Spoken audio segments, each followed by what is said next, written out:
Before I get into the black hole sun, let's look back at what Stan Tenon's work showed us in the Bible. He took the first sentence of the Bible, "In the beginning God created the heavens and the earth," the first 10 words. And in Hebrew, those letters made certain shapes, and then he lined those shapes up.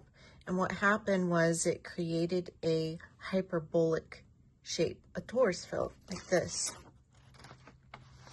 So it's important to remember that the Bible is giving us clues to our universe. So here's torus field, here's the chalice. With all these shapes and symbols, it's just all clues within nature. So keep that in mind when you read the Bible, which is bi, meaning two, and bol, meaning the hyperbolic shape. And the two references the in, the plus, and the out, the minus. In and out of the torus field, the energy movement, among other things. So that's the Bible. Now, when we look at Genesis, what we have, with that foundation in mind, the foundation of our universe in mind, what we have is a separation of light that happens twice. First, we have, I'm going to use orange to represent light. So we have this light that's separated from darkness. And it does use the words day and night, but we've just taken this to assume the day and night that we're used to thinking about. But we're going to think about it a little bit differently. So this is light as in source light. Source light. And then this is darkness. Now it does this separation 2 times. So we'll get into the second time just a sec. So I've always found it interesting. Why separate it twice? And then what it says is it does a firmament to separate the light from the dark. Okay, so our firmament, it says that it's used to separate the waters from the waters. And I've seen people always take this to mean literal water. When water is always also a representation of air. Air is water, it's the same, just different forms. And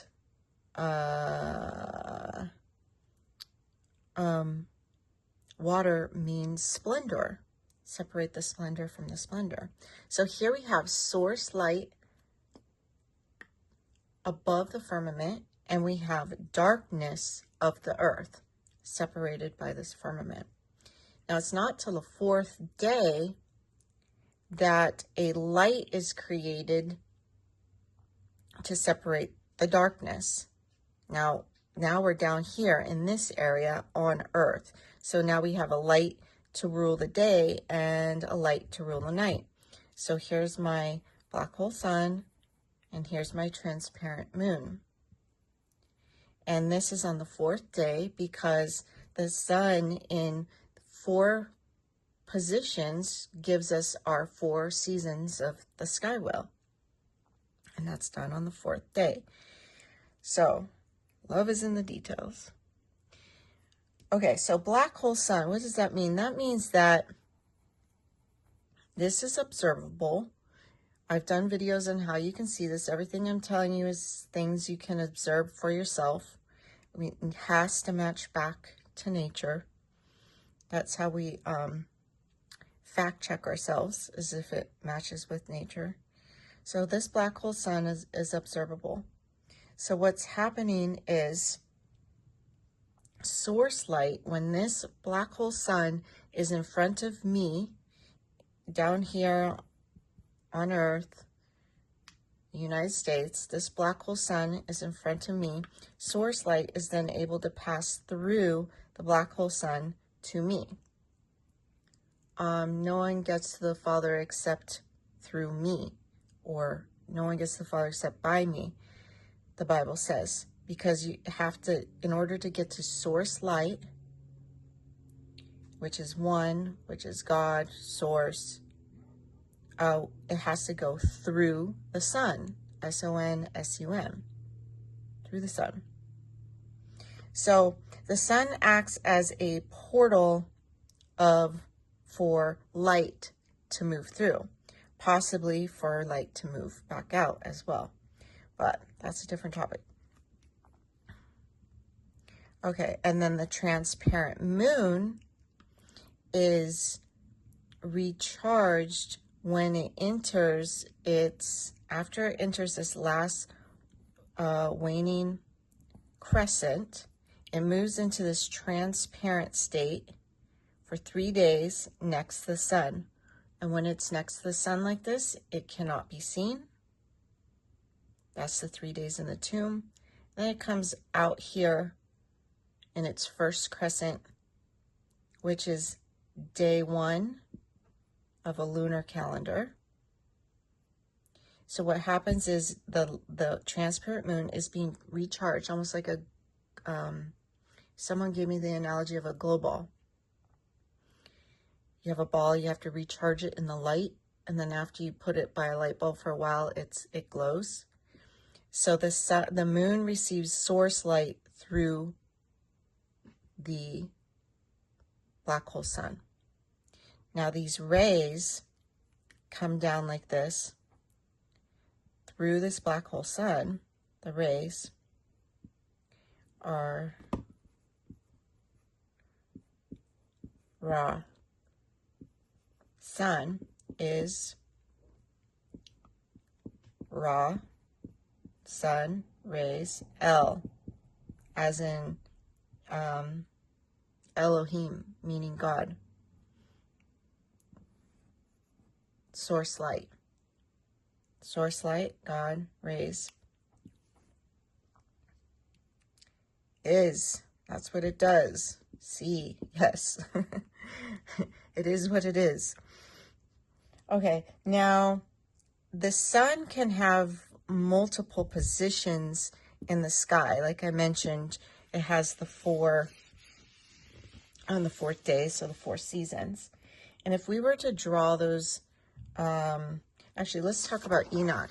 Enoch describes the sun in these positions as portals. So the sun moving up its vortex, as it moves up its vortex and it gets to this 4th gate, this is Aries. Then it moves up to the 6th gate, this is Cancer, moves down to the beginning of the 3rd gate, this is Libra, and then down to Capricorn. So you got 4, 6, 3, and 1. These are the gates of these 4 points in the sky, like this, that make the sign of the cross. Sign,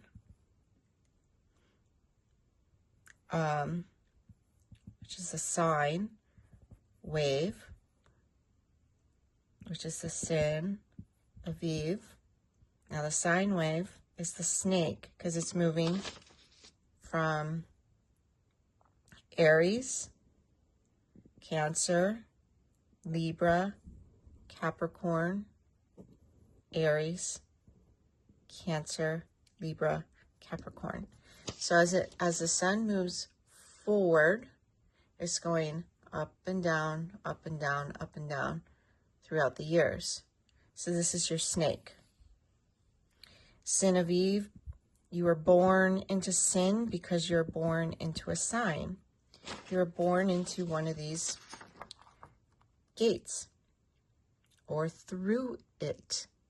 So if you're a Leo, you're born through that gate. Your energy, your light. So then everyone has a sun sign. Now these sun signs have always been tropical astrology. That's the sun's position in the sky. The tropical astrology being the true science, the one and only science of the Bible and all the holy books and Enoch. Okay, so Enoch's portals. Let's draw those portals out in the sky. Let me make one note here. Aries is in this position more easterly. And Libra rises a little more westerly, just a little bit. That's what makes the distinction between this two. And that's why this position here is called Easter. So that's observable. You can go out and see that. If we're to, let's not think about the sun moving in a circle for a second. Let's just think about it moving straight across. So Cancer, Libra, I'm just focusing on these four for ease. And then here's Aries here. So this was the 4th gate, the 6th gate, the 3rd gate, and the 1st gate. So this would be the sun very high in the sky at summer. This would be a mid sky at the equator here, and this would be a low in the sky at winter. So let's apply this to the model I had before. Here's our firmament, and here's our Earth and its darkness. And we were provided a light to rule the day and a light to rule the night. So here's our black hole sun. So when the sun is in a high position in the sky, and you got to tilt your head up to see it, what happens is that angle of the light beyond the firmament comes through the hole, black hole sun, and out to us on Earth. So if it's in Aries in a mid position in the sky, the sun is mid, let's say it's down here more, that's a different angle that comes through, the light comes through the hole to us. Same with Libra, same with Capricorn. These are angles. This is what tropical astrology means. These are sun angles to us. And these 4 positions in the black hole sun is represented by the holes in Jesus's hands, which are just referring to this. The sun is a hole. So you have the hands and the feet, holes in the hands and the feet, these 4 particular positions. Now, these positions, well, obviously there's 12 positions, 6 up and 6 down. I'm just focusing on these. These positions provide certain frequencies as the rays come through this black hole sun. So the rays, the hole itself is not hot. The sun is not hot. But as these light comes through the hole, there's some sort of relationship with the air around it. Maybe the wave frequencies are moving faster. I don't know, but it's creating heat. Kind of like a microwave. When you turn a microwave on, it vibrates the molecules very quickly, and that's what heats up the food.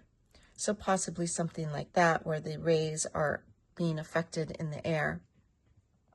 So for my area, when the sun is moving down its vortex from Cancer down to Capricorn, that's when we have the most heat.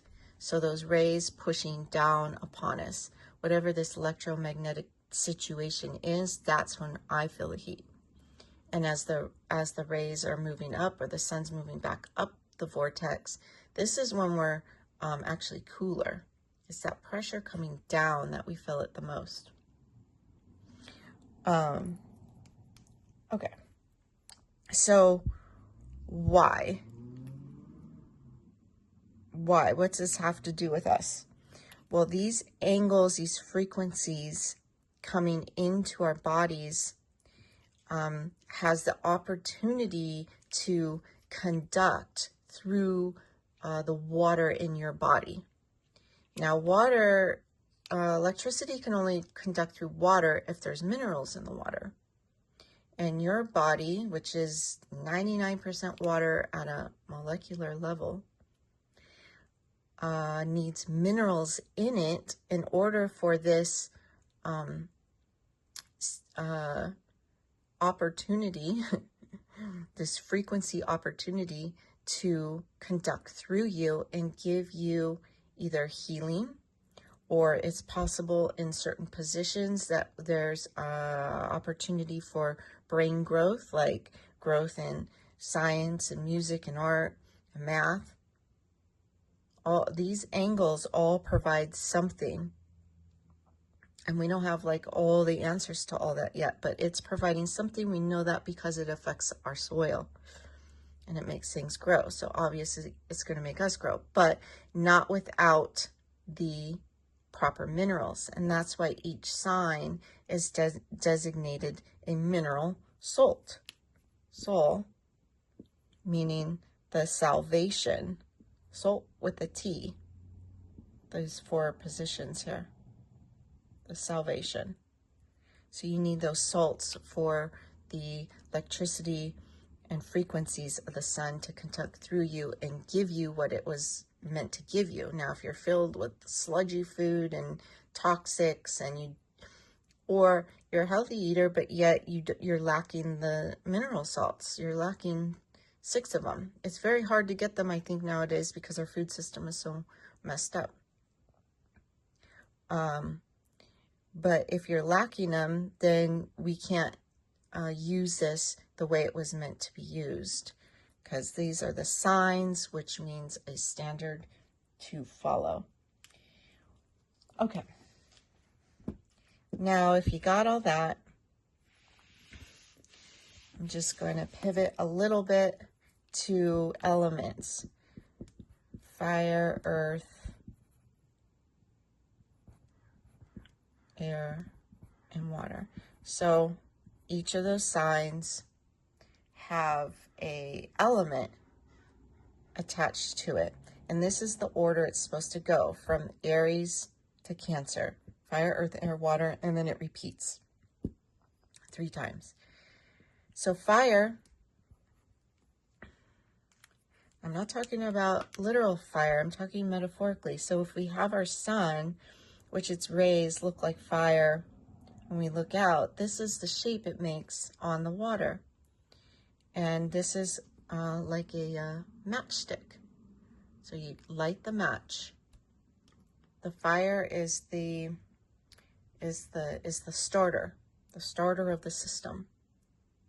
To the earth. Now, in tarot, I don't know tarot. I just, when I look at the cards and see certain things, I see the patterns. So in tarot, this is wands, because a wand is wood. So this is your fire. But tarot is also showing tropical astrology in picture form. So earth, the fire starts the system, the sun. This is the system, the energy, the movement of the torus field, which is our earth. Our earth is a torus field. So this is a disc in tarot, which then moves the air. It was just swords in tarot, because the sword through the air. And then water is the cups. So the fire gets the torus field moving, which moves the air, which then moves the water. So it's a complete system of elements, not just in our physicality of our earth, but just metaphorically in our life. We get that fire going, we get pumping, we create movement, we get fluid within it. At the beginning of this video, I talked about Stan Tenon's work, how he'd taken the first sentence of the Bible in Hebrew and lined those letters up and showed that it created a hyperbolic shape, which is our torus field of this realm, our energy system. Now, of that first sentence, the very first letter is I. And this is important because this is the symbol of the sun moving across the water or walking on the water at sunrise and sunset. The Bible actually says the word sea, the sun on the sea, Jesus walking on the sea. You see, it's the I. And the first word of the Bible is in. And what happens is source light beyond the firmament comes in through the eye, into our realm, and then into us. So we need to use our eyes to see the source light come in. We need to sun gaze. And in doing so, through this black hole that the light is coming through, this black hole will make us whole. There you go. You see?